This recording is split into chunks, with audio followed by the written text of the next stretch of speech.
आप सभी को जय मसीह की। परमेश्वर का धन्यवाद हो आज आपके साथ एक और अच्छे वचन से संगति करने के लिए। और बहनों भाइयों, बाइबल में एक बहुत अच्छी आयत है कि दिया करो, क्योंकि जिस नाप से हम नापते हैं मेरे और आपके लिए भी उसी नाप से नापा जाएगा।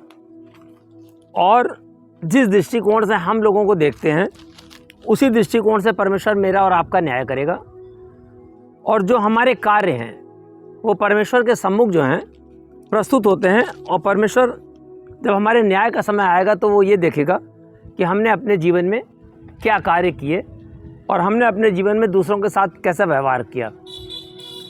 लेकिन इस बारे में जब हम ये देखते हैं कि हम परमेश्वर के वचन को पढ़ते हैं, मनन करते हैं, दूसरों को बताते हैं, सिखाते हैं और उनके साथ संगति में जुड़ते हैं, तो हम ये पाते हैं कि हम जो चीज़ दूसरों को देते हैं वही चीज़ें पलट के हमारे पास आती हैं। अगर हम अच्छाई करते हैं तो हमारे साथ अच्छाई आएगी और अगर हम बुराई करते हैं तो हमारे साथ बुराई आएगी।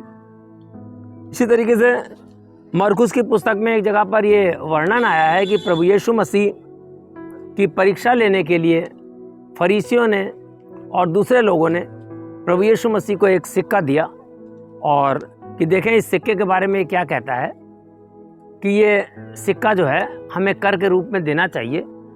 तो यीशु मसीह ने उस सिक्के को लेके कहा कि इस पे किसकी तस्वीर बनी है। तो उन्होंने कहा इस पे कैसर की तस्वीर बनी है। और इसका बहुत अच्छा उदाहरण मरकुस की पुस्तक 12वें अध्याय की 17वीं आयत में है। यीशु ने उनसे कहा जो कैसर का है वो कैसर को और जो परमेश्वर का है वो परमेश्वर को दो। तब वह उस पर बहुत अचंभा करने लगे। यानी कि यीशु मसीह ने जब उस सिक्के को देखा कि उस पर कैसर की चिन्ह बना हुआ है तो उन्होंने कहा जो कैसर का है वो कैसर को दो, यानी जो राजा का है वो राजा को दो और जो परमेश्वर का है वो परमेश्वर को दो। ये बातें कई चीज़ों पे लागू होती हैं, जैसे कि दान के बारे में भी बात लागू होती है कि जब हम अपनी कोई आमदनी करते हैं तो अपने ऊपर खर्चा करते हैं, अपने बच्चों पे खर्चा करते हैं, अपने घर परिवार को बनाने में खर्चा करते हैं, राशन पानी में खर्चा करते हैं।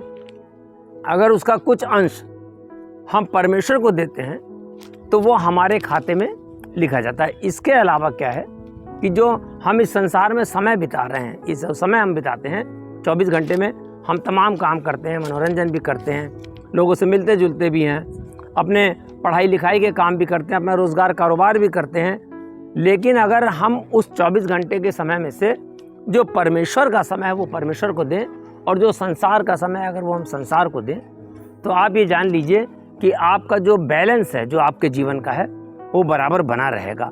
और इसीलिए प्रभु यीशु मसीह ने उस सिक्कों को देख के जो उसकी परीक्षा लेना चाहते थे, उस सिक्के को देख के प्रभु यीशु मसीह ने कहा कि जो कैसर का है वो कैसर को दो और जो परमेश्वर का है जो परमेश्वर को दो।